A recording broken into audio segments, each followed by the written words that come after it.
Ramakrishna শরণম YouTube চ্যানেলে সকল রামকৃষ্ণ ভক্তমণ্ডলীকে স্বাগত। আজকে পাঠের বিষয়, স্বামী বিবেকানন্দ ঠাকুরকে বলছেন, আপনি দিলেন এইটুকু মিছরি, মা হলে দিতেন এক ডেলা। নমঃ শ্রীযতিরাজায় বিবেকানন্দ সুরে স্বচিত সুখস্বরূপায় স্বামীনেতা ফারিনে। একদিন যোগেন মা, গোলাপ মা ঠাকুরের ঘরে বসে আছেন, ঠাকুরের কথা শুনছেন। এমন সময় নরেন্দ্রনাথ ঘরে প্রবেশ করলেন। সিমলা থেকে হেঁটে এসেছেন, মুখ টকটকে লাল। নরেন্দ্রনাথ বললেন, জল খাবো। গোলাপ মা সঙ্গে সঙ্গে এক গ্লাস জল গড়িয়ে দিলেন। ঠাকুর খুঁজে পেতে ছোট এক ডেলা মিছরি দিলেন। নরেন্দ্রনাথের খিদে পেয়েছিল। তিনি হাসতে হাসতে বললেন, আপনি দিলেন এইটুকু মিছরি, মা হলে দিতেন এক ডেলা। ঠাকুর মেয়ে ভক্তদের দিকে তাকিয়ে বললেন, ওগো নরেন বলে কি?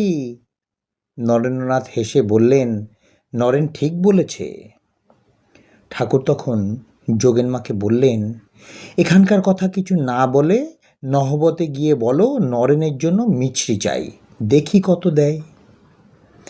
যোগেনমা বড় এক ডেলা মিছরি নিয়ে হাসি মুখে ফিরে এলেন।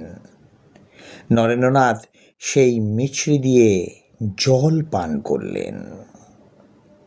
ঠাকুর হেসে বললেন, এবার থেকে নহবতে গিয়েই মিছরি চেয়েও, খিদে পেলে নহবতে গিয়েই মা মা করো।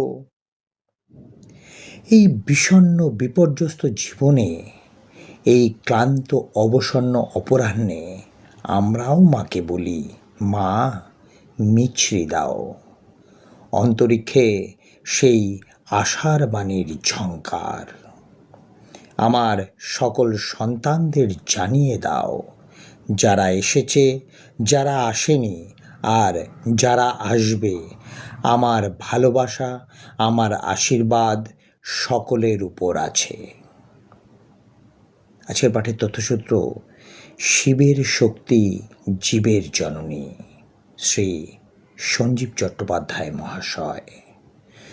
জননীং শারদাং দেবীং রামকৃষ্ণম জগদ্গুরুম পাদপদ্মে তয়োশ্রিত্বা প্রণমামি মুহুর্মুহু। জয় স্বামী বিবেকানন্দ মহারাজ, জয় স্বামী বিবেকানন্দ মহারাজ, জয় স্বামী বিবেকানন্দ মহারাজ। জয় মা শারদা, জয় ঠাকুর রামকৃষ্ণ পরমহংসদেব।